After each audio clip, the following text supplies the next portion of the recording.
어느덧 6월의 마지막 날입니다. 창가로 들어오는 따스한 햇살과 푸른 잎사귀 사이로 불어오는 초여름의 바람이 한 달의 끝을 알립니다. 여름은 이제 막 시작되었지만 상반기는 오늘로 마무리됩니다. 시간의 흐름은 참으로 신비롭습니다. 느릴 때도 있고 빠를 때도 있지만 결코 멈추지 않습니다. 올해 상반기를 돌아보며 우리는 스스로에게 물어볼 수 있습니다. 나는 지금 어디에 서 있는가? 지난 6개월 동안 내가 품었던 소망과 기도는 어떻게 되었는가? 어떤 분들에게는 기쁨과 감사의 시간이었을 것이고, 또 어떤 분들에게는 아픔과 시련의 시간이었을 수도 있습니다. 그러나 분명한 것은 하나님께서 그 모든 순간에 함께 하셨다는 사실입니다. 초여름의 푸른 잎사귀들이 가을의 열매를 약속하듯 우리의 현재는 미래의 열매를 약속합니다. 씨앗이 흙 속에서 고난을 겪으며 싹을 트이우듯 우리의 삶에 찾아온 어려움도 결국은 더 큰 성장과 열매를 위한 과정임을 믿습니다. 모든 것이 합력하여 선을 이루느니라는 말씀처럼 하나님께서는 우리 삶의 모든 순간을 선하게 인도하십니다. 7월부터 시작되는 하반기를 맞이하며 새로운 마음과 결단으로 나아갑시다.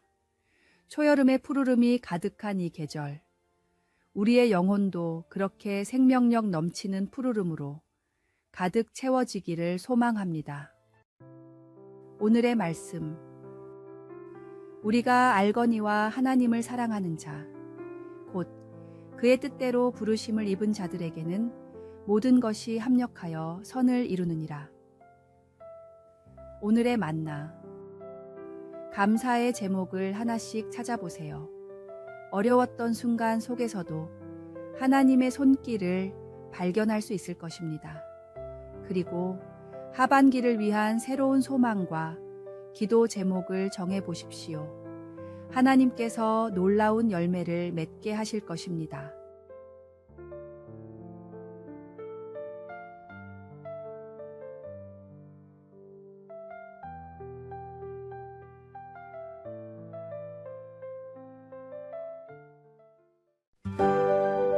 (7월 1일) 화요일, 인생의 리셋 버튼. 7월이 시작되었습니다. 한 해의 정중앙에 서서 우리는 지나온 6개월을 돌아보고 앞으로 남은 6개월을 계획하게 됩니다. 이 시점은 마치 휴대폰 배터리가 50%일 때 충전을 시작하는 것과 같습니다. 절반은 소모되었지만 아직 절반이 남아있는 희망적인 상황입니다. 한 젊은 직장인이 있었습니다. 상반기 동안 꿈꾸던 프로젝트가 연달아 무산되고 승진도 미뤄졌습니다. 자신감은 바닥으로 떨어졌고 미래에 대한 불안감만 커져갔습니다. 달의 첫날, 그는 스마트폰을 보며 생각했습니다. 내 인생도 이 폰처럼 배터리가 떨어져 가는 것 같다. 그때 화면에 배터리 50%, 절전 모드로 전환하시겠습니까? 라는 알림이 떴습니다. 그는 깨달았습니다. 절전 모드가 아니라 고속 충전 모드가 필요한 때라는 것을요. 그날부터 그는 새로운 기술을 배우고 다른 부서 동료들과 네트워킹을 시작했습니다. 자신을 위한 투자를 멈추지 않았더니 하반기에 그는 완전히 새로운 분야에서 빛을 발하게 되었습니다. 한 해의 하반기에 접어드는 7월은 우리 인생의 리셋 버튼과 같습니다.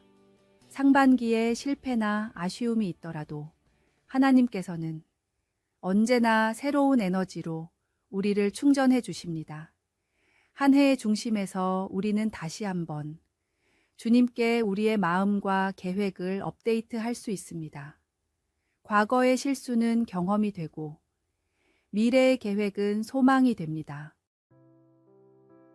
오늘의 말씀, 보라, 내가 새 일을 행하리니 이제 나타낼 것이라.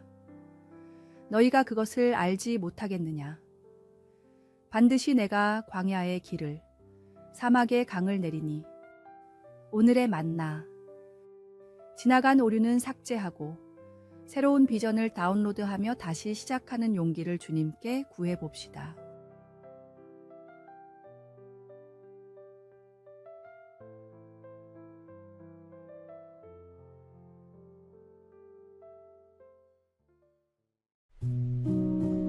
(7월 2일) 수요일. 하나님의 뜻. 베스트셀러 작가이자 문서선교 전략가인 목사님에게 한 성도가 편지를 보냈습니다. 남편이 암 말기 진단을 받았다는 소식이었습니다. 처음에는 이 사실을 어떻게 받아들여야 할지 몰랐습니다. 하나님, 저희는 지금까지 신앙생활을 나름 잘해왔다고 생각했는데요. 왜 이런 일이 우리에게 일어나는지 이해할 수 없었습니다. 부부는 함께 기도하며 묵상하는 가운데 한 가지 결론에 도달했습니다. 하나님은 우리가 이 일을 받아들이기를 원하신다. 하나님은 우리 삶에 언제나 최선의 일을 행하고 계신다. 놀랍게도 이 사실이 믿어지는 은혜가 임했습니다. 두려움과 절망 대신 평안과 소망이 마음을 채웠습니다. 남편 빌은 수술실로 들어가기 직전에 아내에게 말했습니다. 여보, 결과가 어떻게 나오든지 그것이 하나님의 합당한 뜻이라는 사실을 기억해요. 그의 눈에는 두려움이 아닌 확신이 가득했습니다. 우리 삶의 주권은 누구에게 있습니까? 정말로 하나님이 내 삶에 행하시는 모든 일들을 아멘으로 화답하며 받아들일 준비가 되어 있습니까? 우리가 바라는 삶과 기준에 하나님을 끌어다 맞추지 말고 하나님의 크신 계획 가운데 오직 순종함으로 그 가운데 주시는 은혜를 누리십시오. 때로는 이해할 수 없는 일들이 일어나지만 그 모든 것이 하나님의 선하신 뜻 안에서 이루어진다는 믿음이 우리를 평안하게 합니다.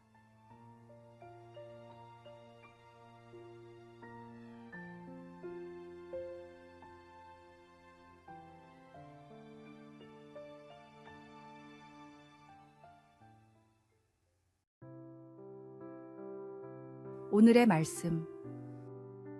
우리가 알거니와 하나님을 사랑하는 자, 곧 그의 뜻대로 부르심을 입은 자들에게는 모든 것이 합력하여 선을 이루느니라. 오늘의 만나. 하나님의 크신 계획을 신뢰하며 모든 상황을 순종의 마음으로 받아들이는 믿음을 구해봅시다.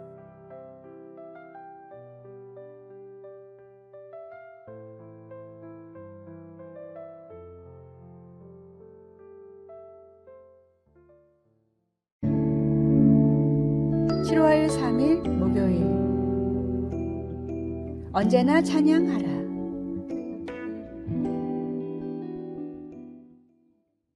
이사야서에는 하나님이 인간을 창조하신 목적이 찬양받기 위함이라고 기록되어 있습니다. 찬양의 사전적인 뜻은 어떤 대상을 높이거나 행한 일을 기리는 것입니다. 한마디로 우리는 하나님을 높이고 하나님이 행하신 일을 기리기 위해 지음받았습니다. 이것이 우리 존재의 가장 근본적인 목적이며 기쁨의 원천입니다. 성경에 나와 있는 우리가 찬양해야 할 7가지 때가 있습니다. 하나님의 도움을 경험했을 때, 헌금을 드릴 때, 큰 복과 축복을 경험했을 때, 고난을 당했을 때, 기쁜 일을 경험할 때, 예배 드릴 때, 그리고 매일 영원토록입니다. 좋을 때만 찬양하는 것이 아니라 모든 때에 찬양하라고 하나님께서 명령하신 것입니다. 왜냐하면 하나님은 우리의 상황과 상관없이 언제나 찬양 받으실 분이시기 때문입니다. 우리는 모든 상황 가운데 주님을 찬양해야 합니다. 옥에 갇힌 바울과 실라가 주님을 찬양할 때 옥문이 열리는 기적이 일어났듯이 우리가 어떤 상황이든지 주님을 찬양할 때 기적이 일어납니다. 주님은 우리가 기쁠 때나 슬플 때나 감정과 환경에 상관없이 영원히 찬양받으실 존귀하신 분입니다. 찬양은 단순한 노래가 아니라 하나님께 대한 우리의 고백이며 믿음의 표현입니다. 오늘의 말씀. 이 백성은 내가 나를 위하여 지었나니 나를 찬송하게 하려 함이니라. 오늘의 만나. 오늘 하루 어떤 상황에서든 주님을 찬양하는 마음을 잃지 않도록 기도해 봅시다.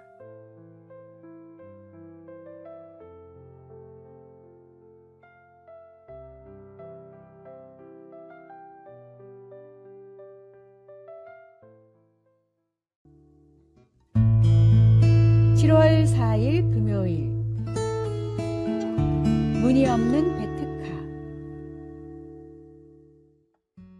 영화 배트맨은 20년 만에 새롭게 등장하는 히어로 영화였습니다.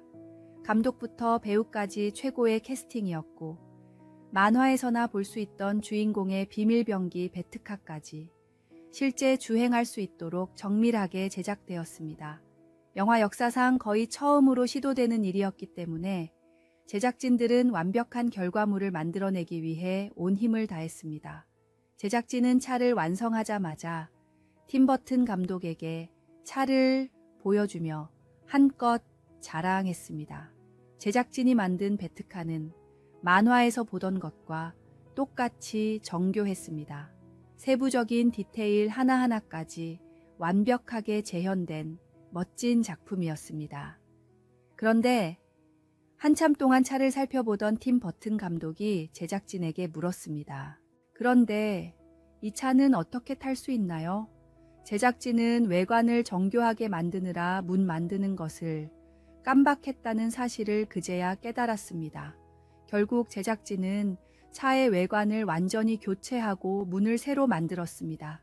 시간과 비용이 엄청나게 들었지만 어쩔 수 없는 선택이었습니다.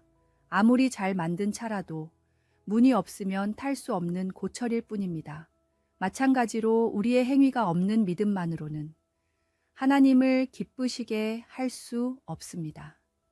하나님을 최고로 기쁘시게 할 수 있는 일, 성도로서 세상에서 맛볼 수 있는 최고의 보람, 모두 전도를 통해서만 경험할 수 있습니다. 전도는 우리 믿음의 문과 같습니다. 오늘의 말씀. 그러므로 너희는 가서 모든 민족을 제자로 삼아 아버지와 아들과 성령의 이름으로 세례를 베풀고 오늘의 만나. 믿음으로 구원받고 세상에 복음을 전하는 것이 성도의 가장 중요한 본분임을 잊지 맙시다.